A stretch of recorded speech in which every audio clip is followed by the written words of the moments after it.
Bienvenue sur Microsoft TechNet dans cette série de e-démonstrations baptisée Premier pas avec Windows Server 2008 R2.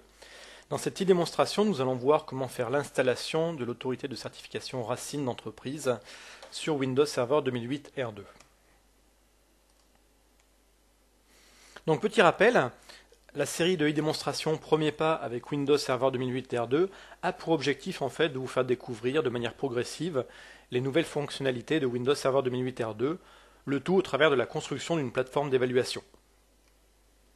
Donc cette plateforme pour l'instant a cette forme-là, elle est assez simple, il y a une seule machine qui est déjà installée en tant que contrôleur de domaine Active Directory et également serveur DNS. Dans cette démonstration, nous allons voir comment ajouter le rôle d'autorité de certification sur ce serveur.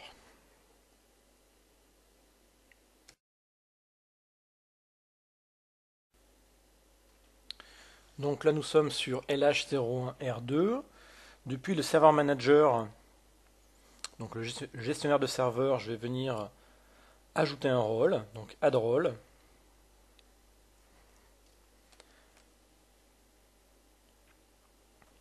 Donc là l'assistant redonne les informations classiques telles qu'il faut mot de passe fort, etc.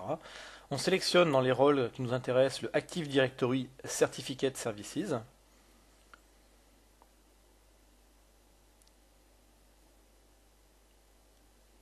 Donc là, j'ai le choix des différents sous-composants qui m'intéressent pour la partie autorité de certification. On va prendre que les deux premiers, ce sont les deux derniers qui sont des nouveautés dans Windows Server 2008 R2.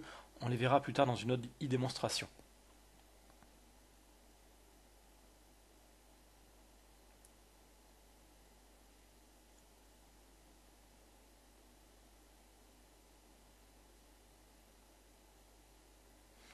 Donc ici, on va faire une autorité d'entreprise, donc directement intégrée avec l'Active Directory pour la partie distribution des certificats.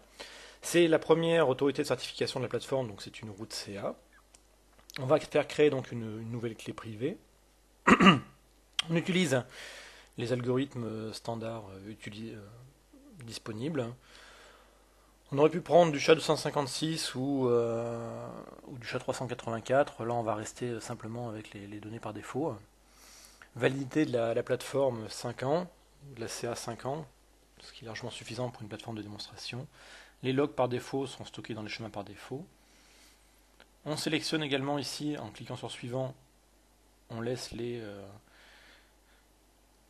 éléments qui ont été préchoisis par l'assistant. Donc voilà, on a un résumé, autorité de certification type entreprise route, avec un H en SHA-1. Voilà, on va cliquer sur suivant. Et donc l'installation va se faire.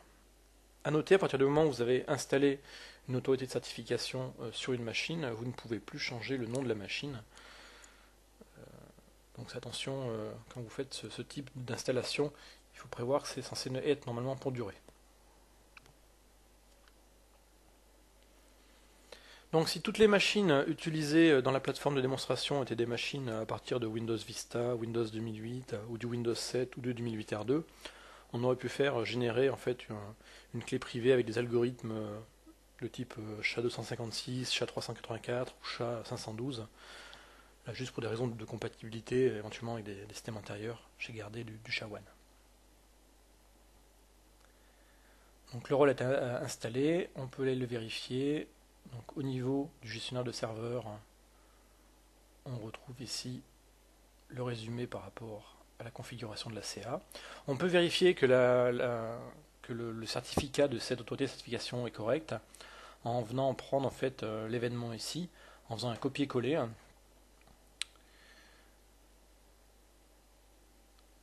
Et puis donc en ouvrant une invite de commande en envoyant en fait ce qu'on a sauvegardé.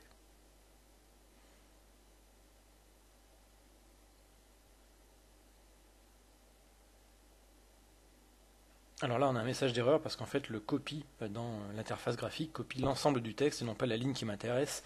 Donc CTRL C, on sélectionne la commande complète, cert utile, -viewStore, LDAP, etc. CTRL C. Là je vais le mettre dans un notepad au cas où, voilà, a priori c'est bon, là la commande elle est complète.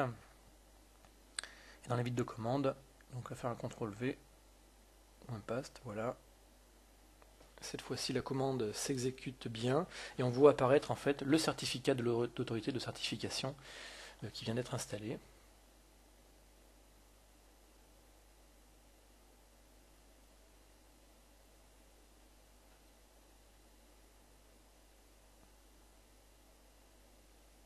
Mais le certificat est bon.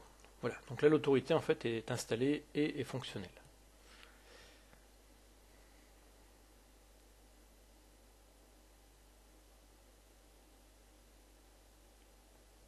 On peut également ouvrir l'outil Certification Authority, donc qui est la console d'administration en fait de l'autorité de certification.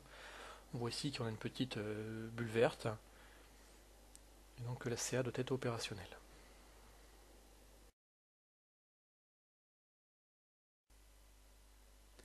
Cette vidéo est maintenant terminée, je vous remercie de l'avoir suivi, à bientôt sur Microsoft TechNet pour d'autres e-démonstrations autour de Windows Server 2008 R2 et Windows 7.